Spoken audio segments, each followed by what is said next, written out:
Thank you for listening to Depictions Media Radio.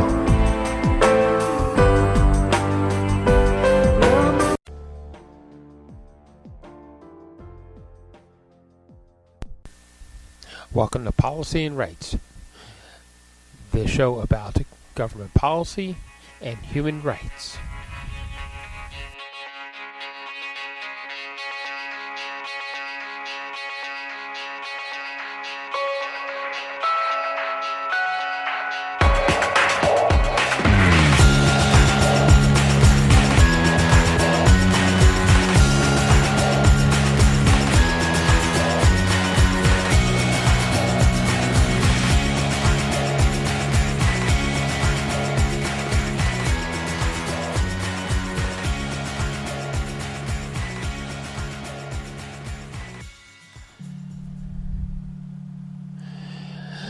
Okay, welcome back to Policy and Rights here on Depictions Media Radio. I'm your host, Michael Clogs, and we have an update from ITER, or ITR.org, and they are here, let's just read their basic background and directive. ITER is designed to demonstrate the scientific and technological feasibility of fusion power. And it will be the world's largest experimental fusion facility. Fusion is the process that powers the sun and the stars. When light atomic nuclei fuse together to form heavier ones, a large amount of energy is released. Fusion research is aimed at developing a safe, abundant, and environmentally responsible energy source. And in my opinion, it can't get much cleaner than that. Okay, so we are also going to hear from the United Nations about Libya, Haiti, Syria, and of course Gaza. We're also going to hear from the NATO chief, Jens Stoltenberg, as he is in Canada, and talking with Justin Trudeau and his cabinet.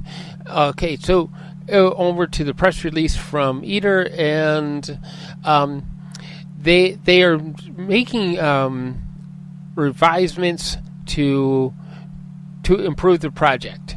Updating the baseline of the project, and the Director General Barbara Bushy launched a program of reform with the support of the DA under the supervision of the Council. These reforms include streamlined project management, heightened attention to quality control, and enhanced reporting. In addition, they will address the need for development of revised project baseline due to delays caused by COVID-19 and technological challenges linked to the first of its kind nature of many components. The proposed new baseline will prioritize a start of substantial research operations and as rapidly as possible. This would be achieved by consolidating assembly stages, enhancing pre-assembly testing, and reducing machine assembly and commissioning risk. Throughout this phase of the assembly, the project will continually progress through critical technical milestones that will be relevant to global fusion innovation programs. In 2 weeks, the Director General of ITER will hold a press conference, and of course we want to keep updates on that. So we are also going to hear from a UN representative as she reported to the UN Security Council on the status of of Libya and what is actually some of the things that are moving forward and what are the holdbacks to Libya as a nation who was devastated by, of course, uprisings and natural disasters. We will also, of course, we'll also be hearing from Jens Stoltenberg as he speaks with reporters in Ottawa. Basically, in a nutshell, Mr. Stoltenberg made a statement that he will be helping Canada achieve these NATO standards of defense measures. That while Canada may be behind now, he is hoping that he is ensuring, I should say, not hoping, he is ensuring that Canada will meet the standards and will be a strong part of NATO. So why don't we move forward to the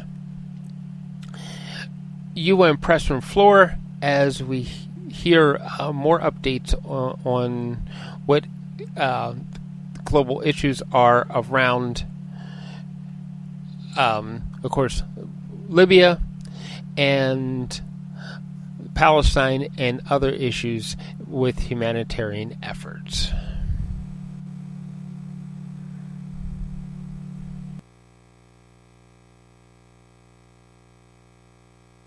Thank you all for your patience.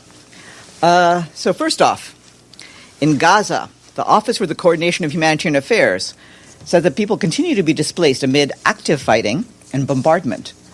Currently, the UN Relief and Works Agency, UNRWA, estimates that 65,000 people remain in Rafah.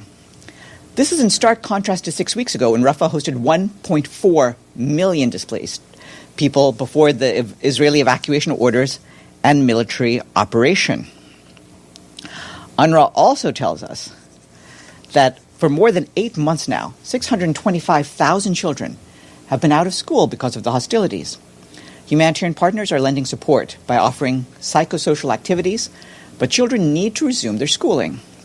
Meanwhile, OCHA reports that for the first time since early July, 5 trucks of fuel entered Gaza. However, the supplies remain scarce as no fuel has been delivered in the Strip for the past 2 weeks. Stephanie Khoury, the Deputy Special Representative for Libya, briefed the Security Council on our consultations with Libyans today. And she said that overwhelmingly, citizens conveyed the need for a political agreement so that credible national elections can be held to restore legitimacy to all institutions. She discussed the need for an inclusive, Libyan-led process to overcome the political impasse and support the Libyan people in achieving their aspirations for peace, stability, prosperity, and democracy. Ms. Khoury said that many Libyans continue to express deep concerns, which she shares, about the de facto division of the country and parallel governing institutions. These developments undermine economic, security, and stability, as well as Libya's sovereignty and territorial integrity, amid concerns about the impact of geopolitical tensions on Libya. She commended the work of the Presidential Council and the House of Representatives Justice and Reconciliation Committee for agreeing on one draft law that upholds victims' rights and adheres to international standards. She calls on all relevant bodies to engage in the same spirit so that this vital legislation can be adopted based on consensus. As you know, yesterday afternoon, the Undersecretary General for Political and Peacebuilding Affairs, Rosemary DiCarlo, briefed the Security Council on Ukraine. She noted that this past weekend, many world leaders came together in Switzerland to build consensus on the elements of a just peace in Ukraine. Those discussions took place in the wake of a sharp escalation of hostilities and an appalling increase in civilian casualties. Ms. DiCarlo said that in Switzerland, over the weekend, many voices stressed the need to adhere to the principles of the UN Charter. She stressed that these principles are as valid today as they were in 1945. Ms. DiCarlo added that the Secretary General has been consistent and clear, calling for a just, lasting, and comprehensive peace in Ukraine, in line with the UN Charter, international law, and relevant General Assembly resolutions. The United Nations welcomes and is ready to support all meaningful efforts and initiatives towards this end.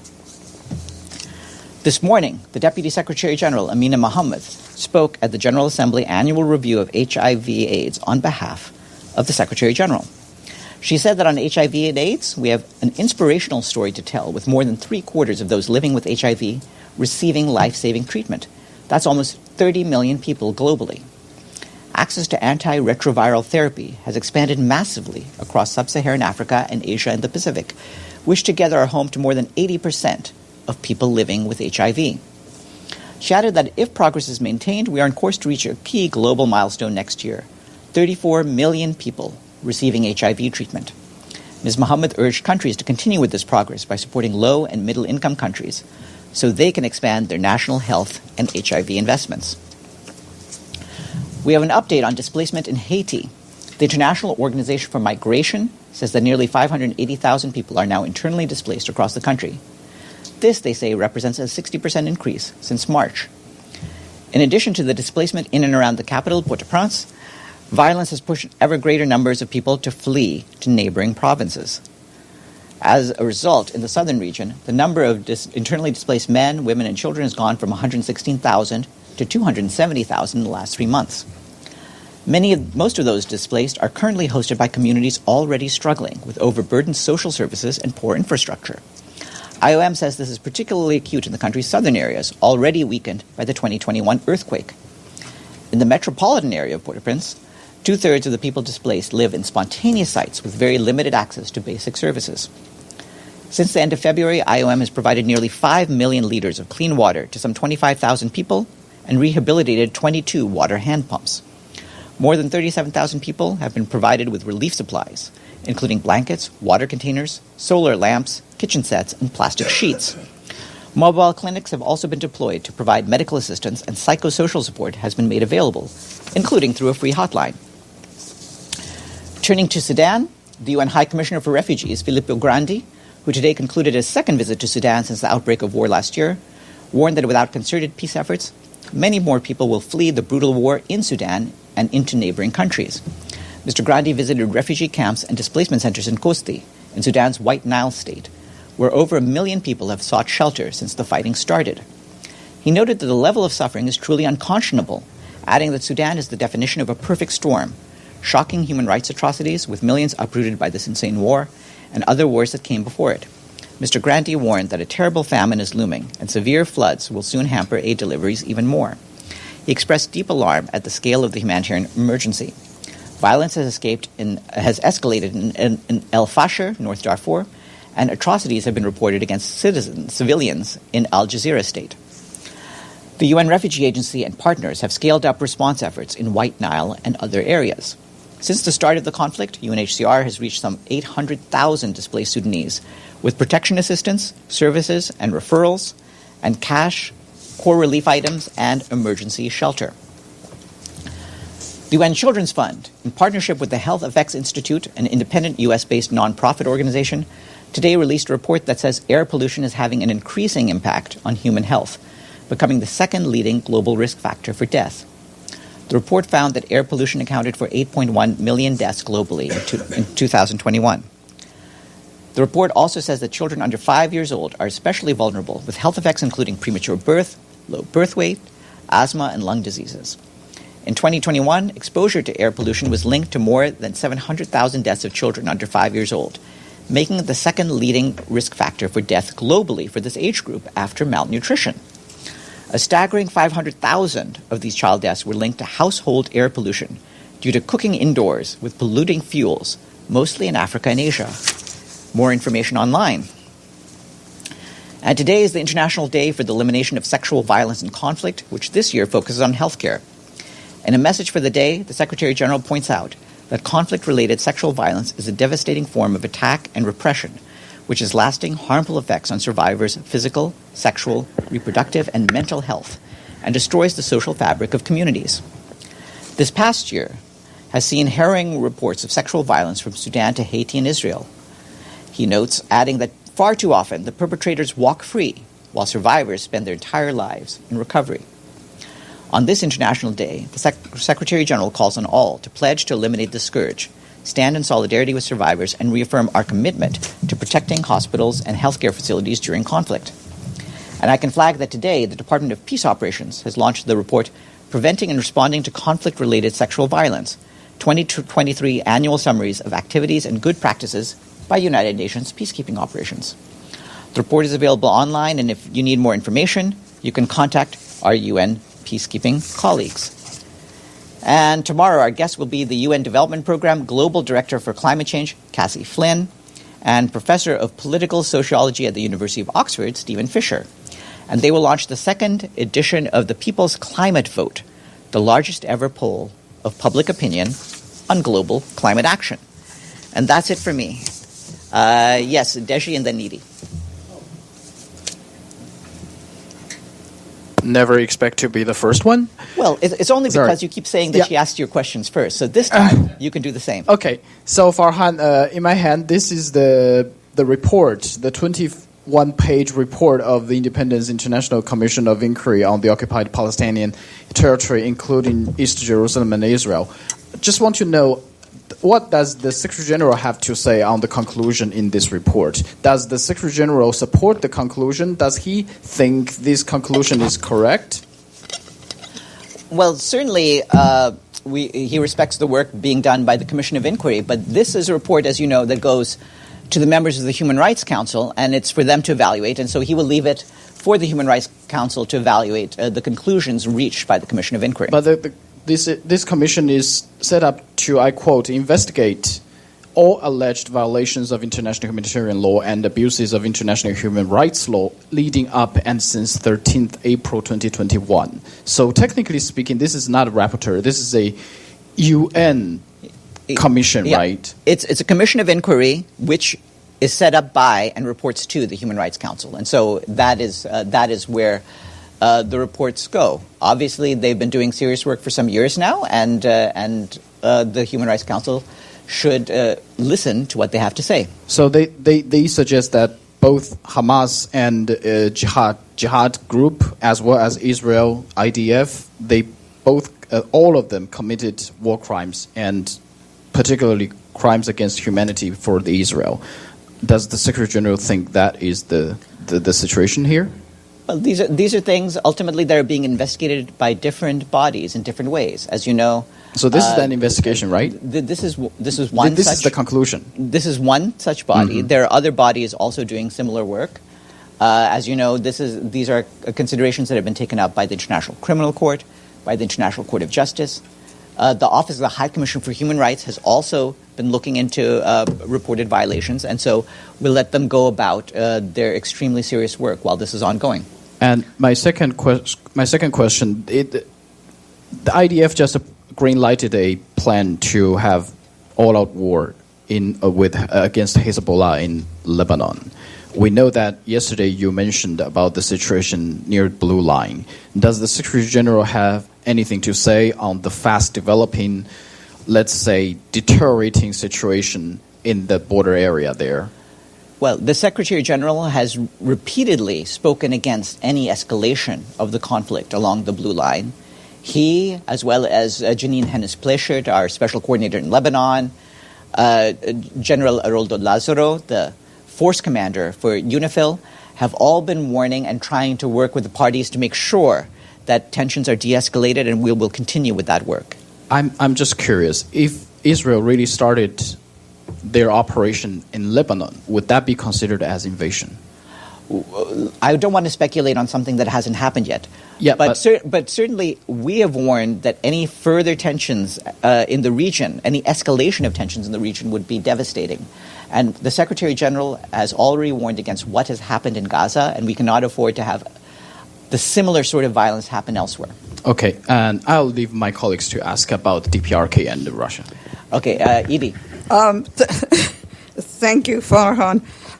First, a follow-up on what you said from UNRWA about the 1.4 million people who are in Rafah and only 65,000 left. Mm-hmm. First, is there any breakdown on exactly where the rest of the people from Rafah actually went and fled to? And secondly, are the 55,000 people who are still in Rafah, are they, because the crossing is closed, are they actually getting any humanitarian aid and food?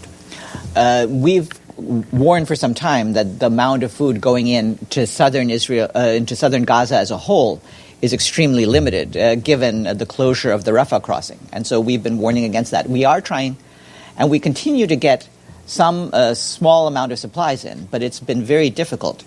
Regarding where the population has gone, there's no precise numbers to share this time, but clearly very large numbers of people have gone into Khan Yunis and Deir al-Bala. So they're in other parts of southern Gaza, close to Rafah, but away from it. My second question goes to the road from Kerem Shalom to the north-south highway. Has any UN humanitarian aid gotten through on that road in the past day?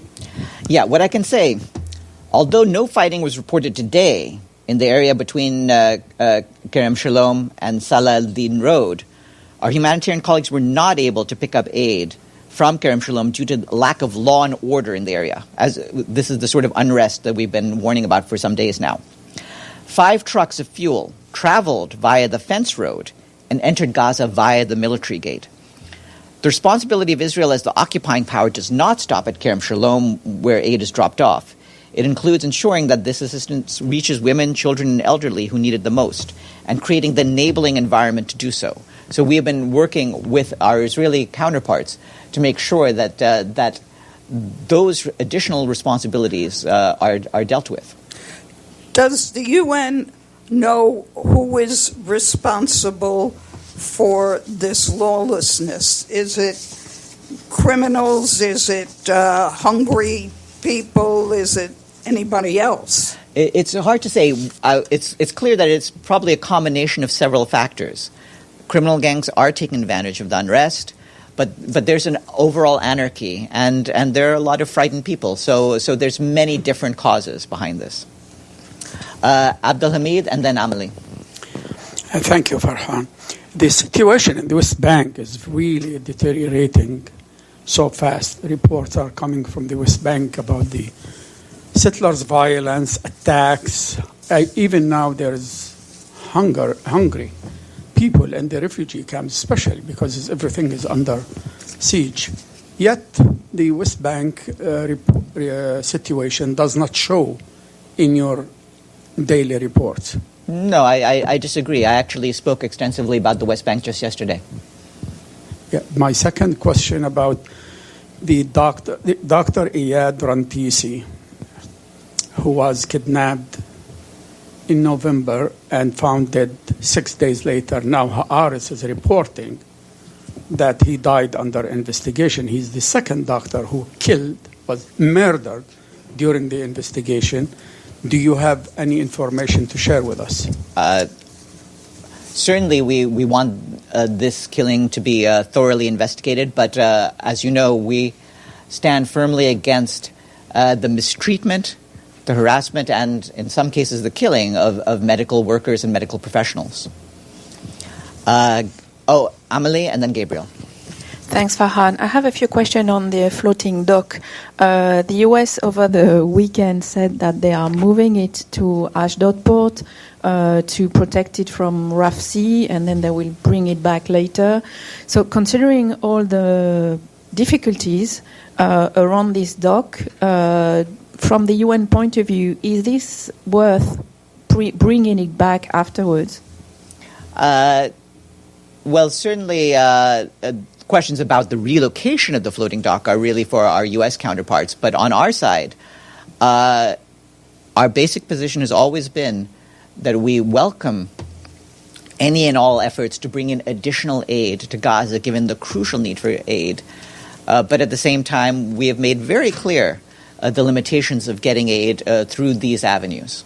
And was the security assessment by WFP finished? I mean, like, if the dock comes back, will WFP be able to restart their operation at the dock? There's no further updates on our security evaluation of the situation. Gabriel. Thank you, Farhan. The UN High Commissioner of Human Rights released a report, a thematic report on indiscriminate and disproportionate attacks during the conflict in Gaza. It looked at 6 different attacks by the Israeli military at residential buildings, school, refugee camp, and a market. The report concluded that the Israel strikes did not or repeatedly violated the fundamental principles of the laws of war. Has the Secretary General seen this, and what's his reaction to the report? Yes, he has, and he stands by the work done by the High Commissioner for Human Rights. It's clear that what our human rights colleagues have found is that there were failings in terms of abiding by the laws of war, particularly with respect to the principles of distinction, proportionality, and precautions. And we've been talking about this now for many months, that any attacks have to abide by norms regarding those topics.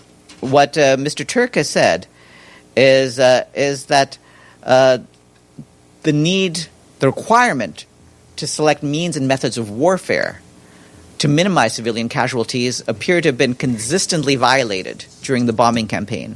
And this is something that the in-depth look at 6 specific incidents seems to bear out. So we would encourage you to read the full report for that information. And who should be held accountable for this? How should accountability be carried out?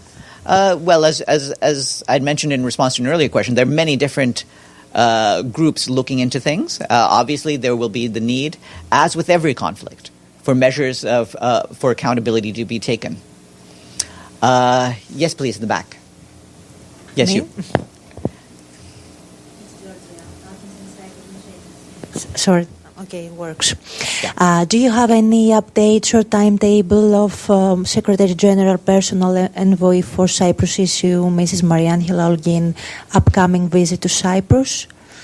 Not at this stage. When we have a new visit by Ms. Holguin to Cyprus to announce, we'll let you know. I asked you because Mr. Duzarik a week ago confirmed that Mrs. Holguin is going to travel to Cyprus to continue her effort to find common ground between the two sides. Yeah. Therefore, I asked. Yes, and certainly a trip is planned. Once we have any dates to share, we'll let you know. Stefano. Thank you, Farhan. This is a follow-up on UNIFIL. I understand that the Secretary General wished that there is no another front and so on, but it looks like it's not anymore if, but it's when. No, that's not the case. It's still a case of if. Okay, let's hope. We all hope. Yes. But looks like the war is imminent there. So my question is about UNIFIL. Does the UN have contact with the Israeli government that the Israeli will inform in a timing matter when they're going to invade Lebanon so that the UNIFIL troops can, be maybe evacuated before this happen? Do you have any agreement on that? The UN interim force in Lebanon is in touch with all the parties on both sides of the blue line to make sure that the situation can remain as calm as possible, and it will continue to work with the parties to deter any escalation of the conflict. Just a quick follow-up. So, if Israel will invade, you are telling me now that basically can happen a situation where there is an open confrontation between Israel and Hezbollah with UN blue helmet soldiers in the middle. They're still there. They're going to still be there. No. That's both speculative and alarmist. What we are trying to do is make sure that there's no escalation. This is what UNIFIL is working towards. This is what the Secretary General and his key officials on the ground, including Ms. Hennis Plasschaert, are working towards, and we will continue with that effort. Yes, Linda, and then Yvonne. Thank you, Farhan. I just have a question regarding SG. I was just wondering, given what's happening in Gaza and now in Lebanon, has he been in touch lately with any of the leaders of these countries, whether it's Lebanon, Israel, or Hamas? He's Recently, he's been in touch periodically with the various leaders, and his officials on the ground are also in touch with the leaders. No, I understand that. But I was just thinking maybe, his own personal diplomacy. Yeah, he has spoken to different leaders on each side, not in the last days, but certainly in recent weeks. Yvonne? Thanks, Farhan. Following up from Stefano's question, what is the protocol in the event of an all-out conflagration breaking out while peacekeeping troops are in that area? What is the protocol? What are the steps that the peacekeeping mission then has to take? Again, without being drawn too much into speculation on this, in the past, whenever UN troops are in the middle of conflicts, this becomes an issue for the peacekeeping mission to deal with the parties, but it also becomes an issue for the Security Council as it deals with what the appropriate mandate of the mission should be. All right. Have a good afternoon. Good afternoon.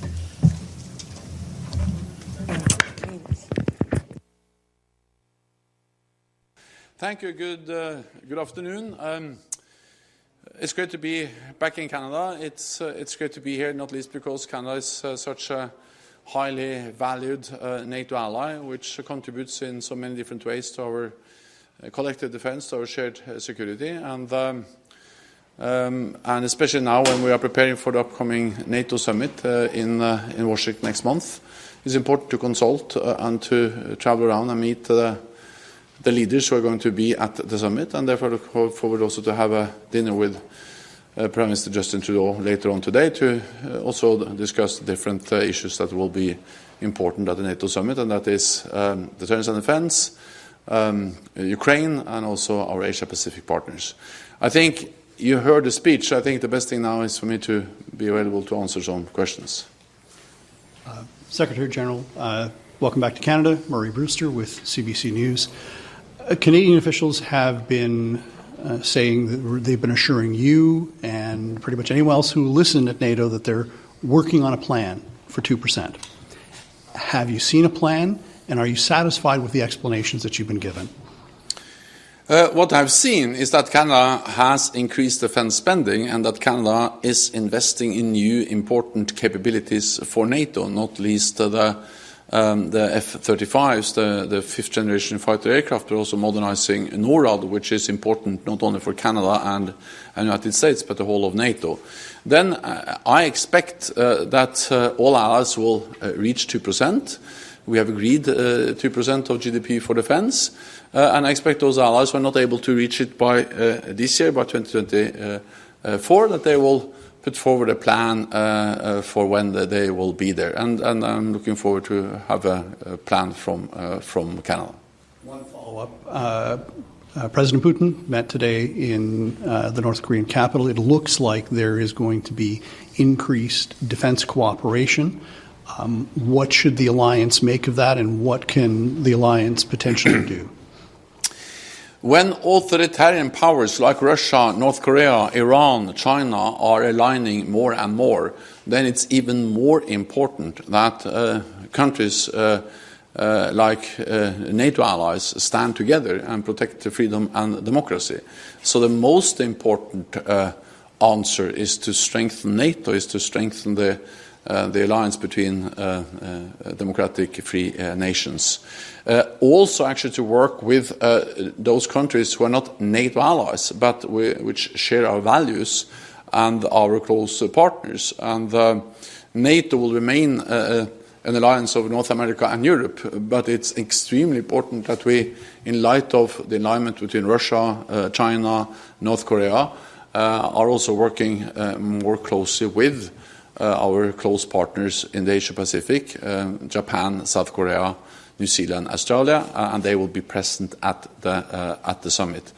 I think the visit of President Putin to Pyongyang, to North Korea, just demonstrates how dependent Russia now is on their other authoritarian friends, China, Iran, North Korea. And North Korea has supplied Russia with enormous amounts of ammunition and military support to the war aggression against Ukraine. Alex Valangal with the Toronto Star. Just picking up on that, you talked about this increasing alignment of authoritarian regimes and the need to impose costs on China. Can you expand on that a bit and maybe articulate what kind of cost you'd like to see a country like Canada impose? Well, it's too early for me to say exactly what kind of costs, but my message is that we need to start to assess that option. We need to start to consult on potential costs because it's not sustainable and viable that China continues to fuel the biggest security threat challenge for NATO allies, especially in Europe, by propping up the Russian war economy, by supplying the advanced technologies they are using to produce the weapons they use in the war against Ukraine, to see that going on without having any consequences for China. I'm not able to tell you now exactly what those consequences will be, but I'm confident that if this behavior of China continues, there will and must be some consequences. Just following up on Murray's question about the 2% plans that you'd like to see, that you expect to see. Do you expect to see that from Canada, a plan outlining how they'll get there before or by the Washington summit? Well, I will sit down with the Prime Minister and also meet the Foreign Minister later today, and we will discuss many issues. I'm here in Canada now to discuss a wide range of issues. Also, all Canada's very important contributions to our collective defence. The Canadian-led battle group in Latvia, which we are now looking into how we can scale up. Canada's contributions to what we do in the High North, NORAD,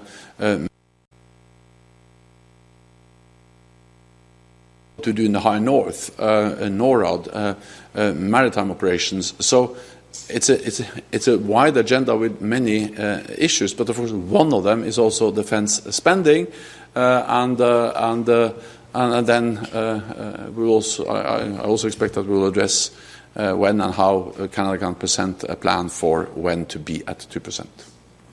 Hi, Kyle Duggan from Politico. The defense minister has talked about the 2% target and how it's difficult to explain to people what it means. It's kind of an imperceptible spreadsheet target. So how would you explain to Canadians what the risk is of not meeting the target? We're projected to not meet it throughout the rest of the decade. The best way to preserve peace is to have a strong defense force, is to have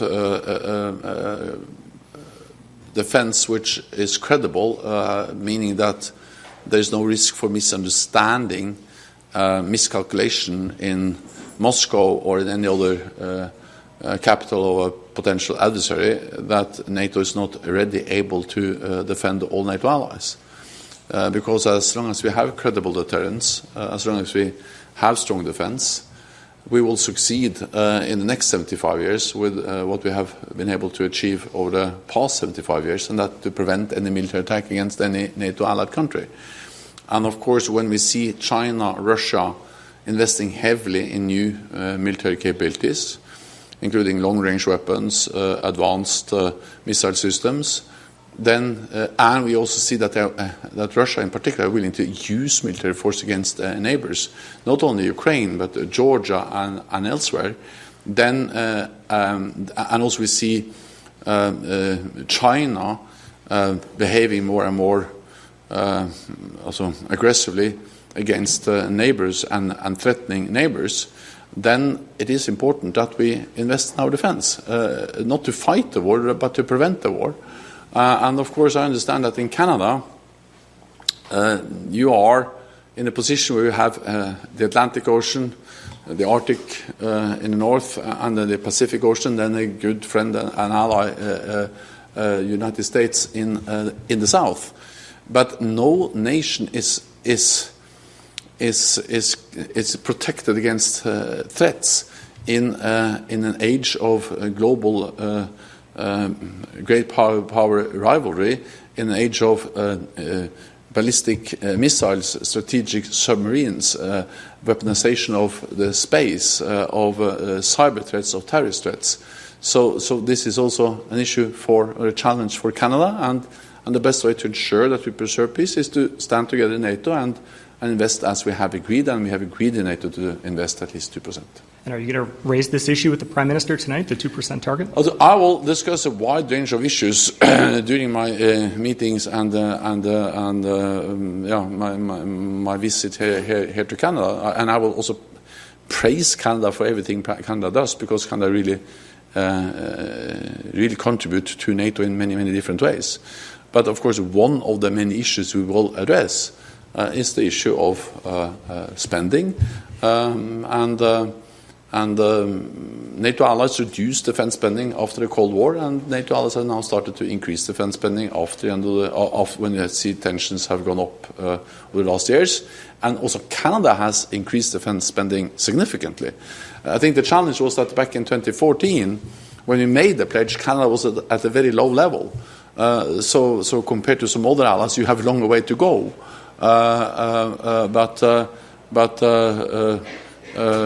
But also Canada has now moved in the right direction and added significantly to the Canadian defense budget.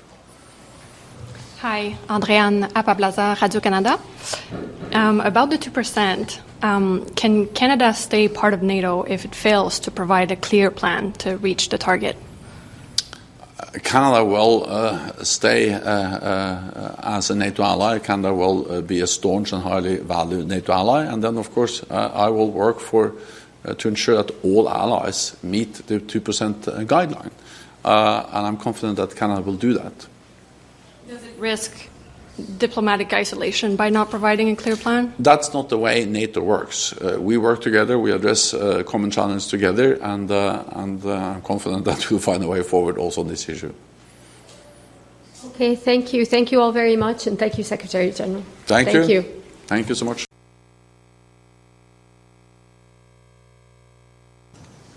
Thank you, Mr. President, members of the Council, and thank you for the opportunity to brief you today on the situation in Libya. Let me first wish the Libyan people and all Muslims celebrating Eid al-Adha a joyous occasion. May it bring respite for those suffering. It is the first Eid al-Adha since the Derna disaster, a tragic event that brings back memory of those who lost their lives in this terrible catastrophe. Yet in the face of adversity, Libyan people continue to demonstrate determination and unity. Since assuming the role of officer in charge and deputy special representative for political affairs, I began consultations to hear the concerns and priorities of the Libyan people, including their views on an inclusive Libyan-led and Libyan-owned political process. To date, I've held meetings in the east and west of Libya. I met with political leaders and officials, academics, civil society organizations, women's groups, and military leaders. I also engaged representatives of cultural components, business people, as well as members of the diplomatic community. These consultations are ongoing, and while I plan to visit other areas of the country soon, I will now share with you some observations to date. Overwhelmingly, citizens conveyed the need for a political agreement so that credible national elections can be held to restore legitimacy to all institutions. I discussed the need for an inclusive Libyan-led process to overcome the political impasse and support the Libyan people in achieving their aspirations for peace, stability, prosperity, and democracy.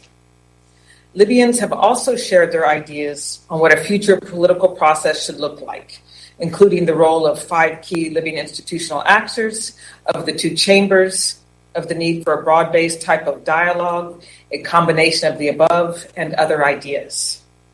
Many have signaled the importance of a pact or an agreement that would, among other things, affirm the parties' respect for electoral outcomes. Similarly, some have emphasized the importance of including sufficient detail and mechanisms of enforcement in any future agreement to help ensure that the parties will adhere to its terms. They also provided ideas on a roadmap on the substantive aspects, and this includes whether to focus on issues of an interim government formation and steps to advance the holding of elections. Other citizens and officials expressed the need to address underlying conflict drivers. These to focus on issues related to the economy, security structures, and the governance structure in Libya. The need for more decentralization, inclusiveness, fairness, and transparency in governance were also widely expressed. Many Libyans continue to express deep concern about the de facto divisions of the country and parallel governing institutions. I share this concern. These developments undermine economic security and stability, as well as Libya's sovereignty and territorial integrity, amidst concerns about the impact of geopolitical tensions playing out on Libya.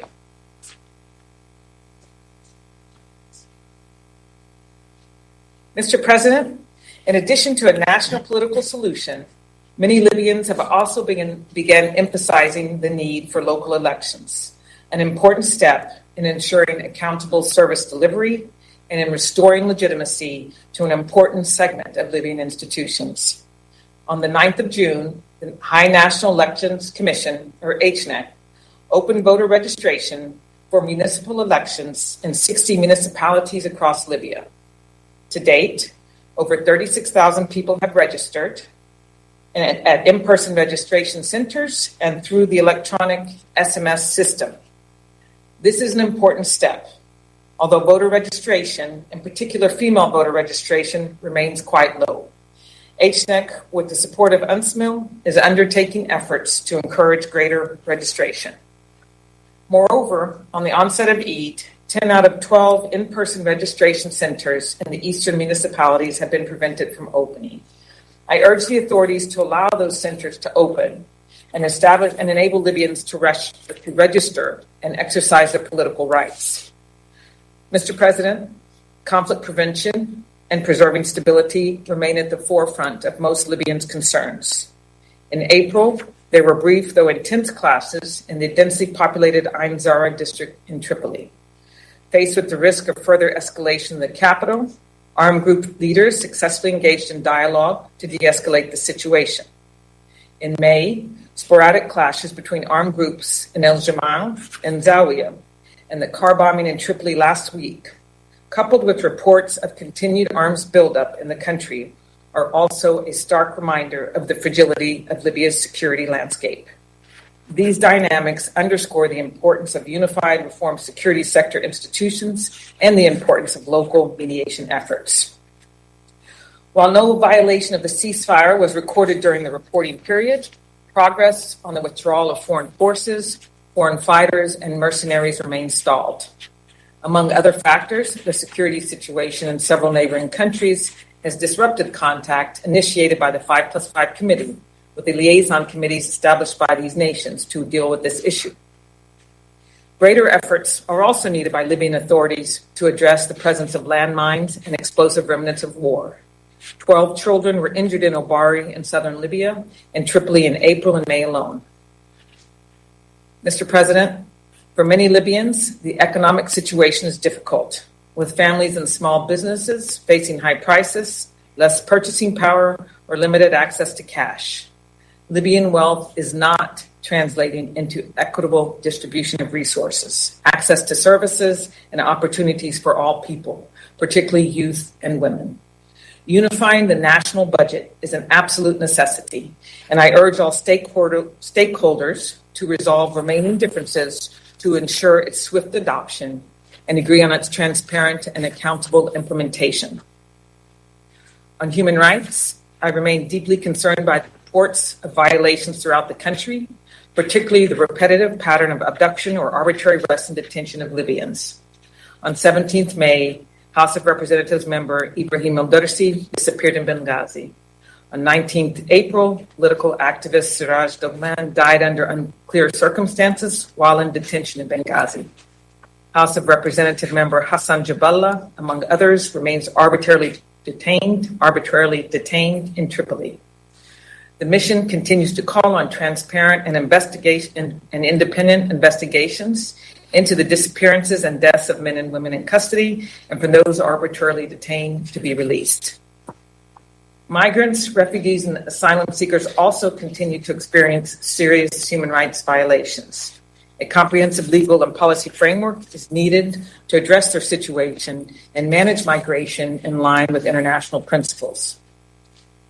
In light of the horrific war in Sudan and its impact on Libya, on 28th May, UN agencies and humanitarian partners launched, in coordination with Libyan authorities, the 2024 response plan for Sudanese refugees in Libya.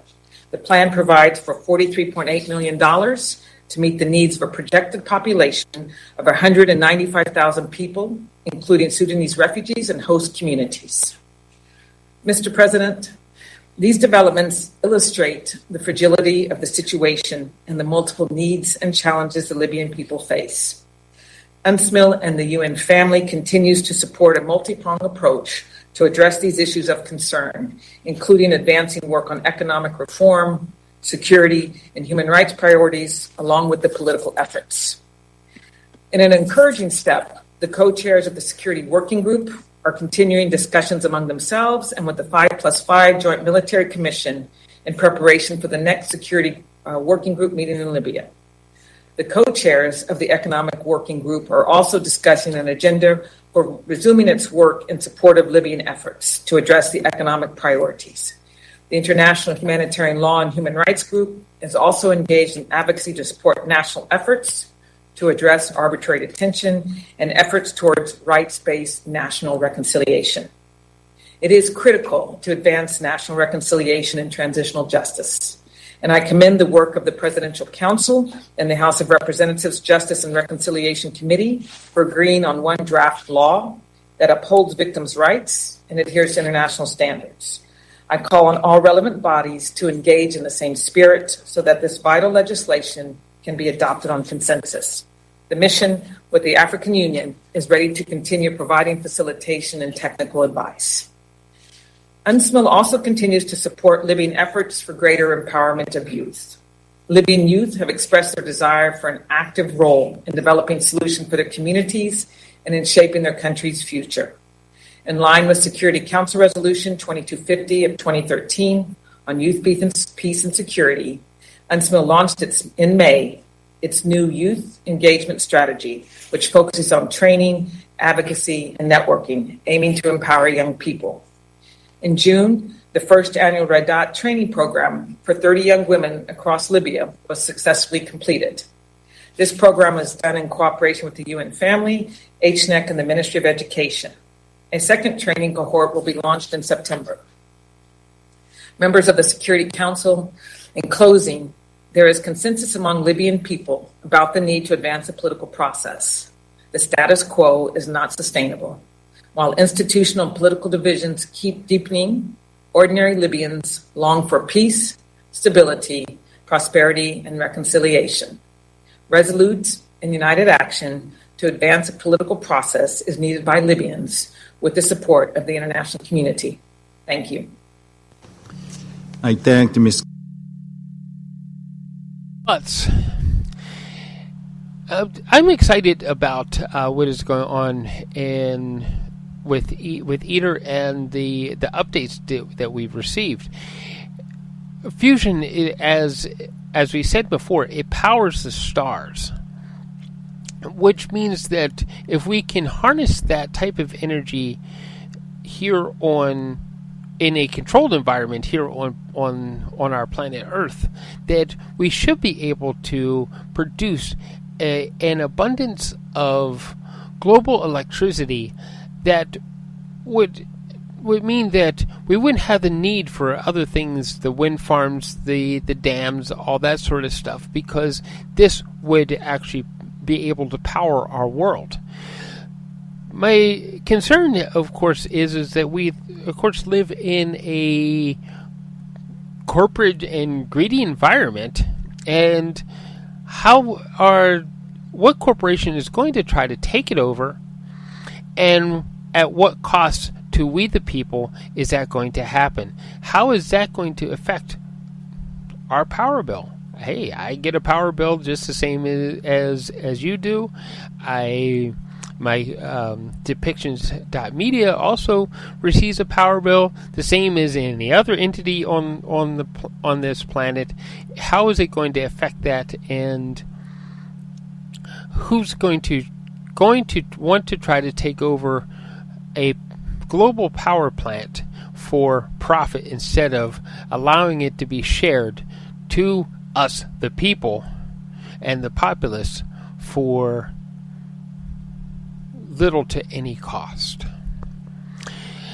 Thank you for listening today. You've been listening to Policy and Rights here on Depictions Media Radio. And please find that subscribe button wherever it may be. Give us some support if you come across that support button, and help spread the love around the world.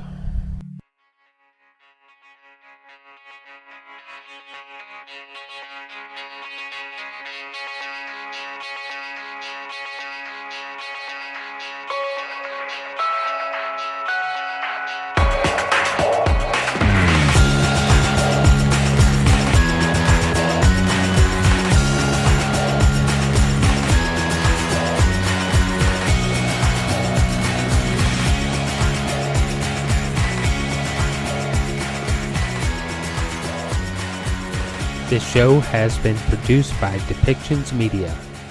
Please contact us at depictions.media for more information.